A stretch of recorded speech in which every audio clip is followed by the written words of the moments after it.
I now give the floor to India for exercise of right of reply. India, you have the floor. Mr. President, I take the floor to exercise India's right of reply to the statement made by the Prime Minister of Pakistan. Every word spoken from the podium of this august assembly, it is believed, carries the weight of history. Unfortunately, what we heard today from Prime Minister Imran Khan of Pakistan was a callous portrayal of the world in binary terms.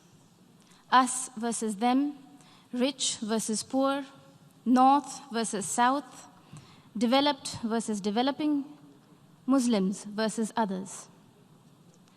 A script that fosters divisiveness at the United Nations, attempts to sharpen differences and stir up hatred are, simply put, hate speech. Rarely has the General Assembly witnessed such misuse, rather abuse, of an opportunity to reflect. Words matter in diplomacy. The invocation of phrases such as pogrom, bloodbath, racial superiority, pick up the gun, and fight to the end reflect a medieval mindset and not a 21st century vision. Prime Minister Imran Khan's threat of unleashing nuclear devastation qualifies as brinksmanship, not statesmanship. Even coming from the leader of a country that has monopolized the entire value chain of the industry of terrorism, Prime Minister Khan's justification of terrorism was brazen and incendiary. For someone who was once a cricketer and believed in the gentleman's game, today's speech bordered on crudeness of a variety reminiscent of the guns of Dara Adam Khel. Mr. President, now that Prime Minister Imran Khan has invited UN observers to Pakistan to verify that there are no militant organizations in Pakistan, the world will hold him to that promise. Here are a few questions that Pakistan can respond to as a precursor to the proposed verification. Can Pakistan confirm the fact that it is home to 130 UN-designated terrorists and 25 terrorist entities listed by the UN as of today? Will Pakistan acknowledge that it is the only government in the world that provides pension to an individual listed by the UN in the Al-Qaeda and Daesh sanctions list? Can Pakistan explain why, here in New York, its premier bank, the Habib Bank, had to shut shop after it was fined millions of dollars over terror financing? Will Pakistan deny that the Financial Action Task Force has put the country on notice for its violations of more than 20 of the 27 key parameters? And finally, would Prime Minister Khan deny to the city of New York that he was an open defender of Osama bin Laden? Mr. President, having mainstreamed terrorism and hate speech, Pakistan is trying to play its wild card as the newfound champion of human rights. This is a country that has shrunk the size of its minority community from 23% in 1947 to 3% today, and has subjected Christians, Sikhs, Ahmadiyas, Hindus, Shias, Pashtuns, Sindhis, and Balochis to draconian blasphemy laws, systemic persecution, and blatant abuse and forced conversions. Their newfound fascination for preaching human rights is akin to trophy hunting of the endangered mountain goat, the Markhor. Pogroms, Prime Minister Imran Khan Niazi, are not a phenomenon of today's vibrant democracies. We would request you to refresh your rather sketchy understanding of history. Do not forget the gruesome genocide perpetrated by Pakistan against its own people in 1971 and the role played by Lieutenant General A.A.K. Niazi. a sordid fact that the Honorable Prime Minister of Bangladesh reminded this assembly about earlier this afternoon. Mr. President, Pakistan's virulent reaction to the removal of an outdated and temporary provision that was hindering development and integration of the Indian state of Jammu and Kashmir stems from the fact that those who thrive on conflict never welcome the ray of peace. While Pakistan has ventured to upstream terrorism and downstream hate speech there, India is going ahead with mainstreaming development in Jammu and Kashmir. The mainstreaming of Jammu and Kashmir, as well as Ladakh, in India's thriving and vibrant democracy with a millennia-old heritage of diversity, pluralism, and tolerance, is well and truly underway, irreversibly so. The citizens of India do not need anyone else to speak on their behalf, least of all those who have built an industry of terrorism from the ideology of hate. I thank you, Mr. President.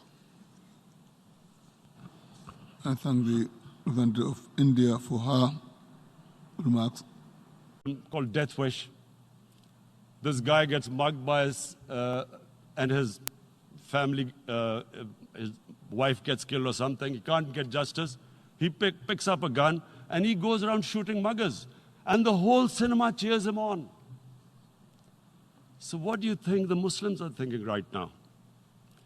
If there is a bloodbath, there will be Muslims becoming radicals, not because of Islam, but because of what they will see, that there's no justice when it comes to Muslims.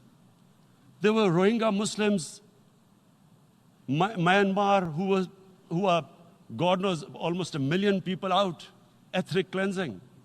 What was the response of the world community? So what do you think will be the response of 1.3 billion Muslims? I picture myself. I'm in Kashmir. I've been locked up for 55 days. I have heard about, and there are rapes, Indian Army going into homes, soldiers. Would I want to live this humiliation? Would I want to live like that? I would pick up a gun. You're forcing people. You are forcing people into radicalization. When people lose the will to live, what is there to live for? And this is what, if you can do this to human beings, you are actually radicalizing people. And so, Mr. President, I want to repeat here, this is one of the most critical times. There will be a reaction to this. Pakistan will be blamed. 2 nuclear-armed countries will come face to face like we came in February. And before we head in that direction, the United Nations has a responsibility. This is why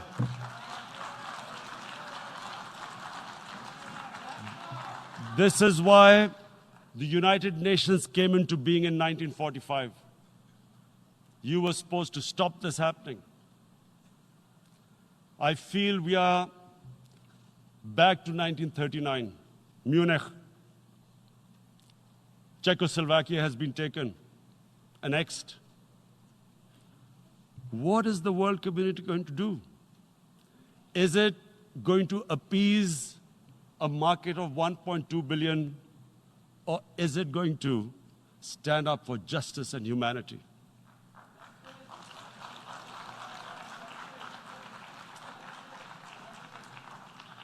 If this goes wrong, you hope for the best, but be prepared for the worst.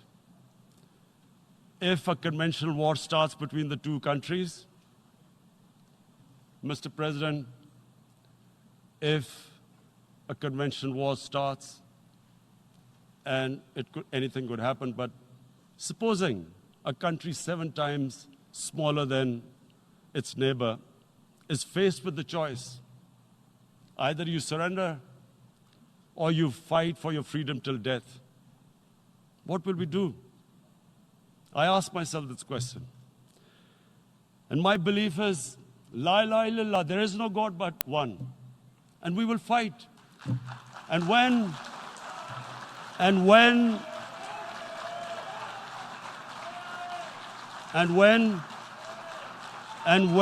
a nuclear armed country fights to the end, it will have consequences far beyond the borders. It will have consequences for the world, which is why I repeat I'm here. Because I'm warning you, it's not a threat. It's a fair worry that where are we headed? And I've come here to tell the UN, you've got to, this is a test for the United Nations.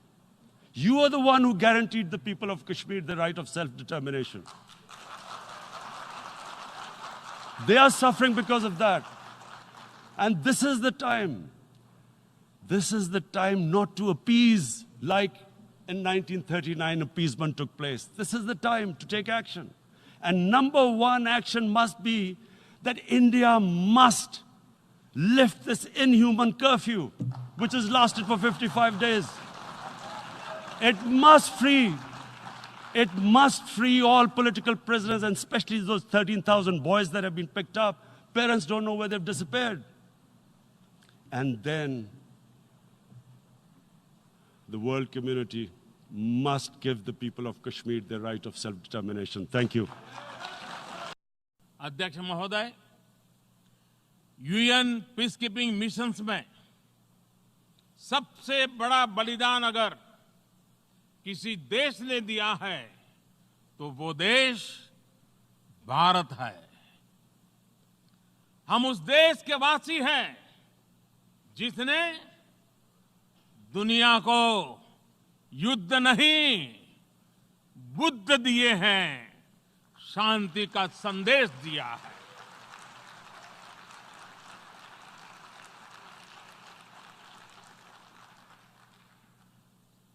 और इसलिए हमारी आवाज में आतंक के खिलाफ दुनिया को सतर्क करने की गंभीरता भी है और आक्रोश भी।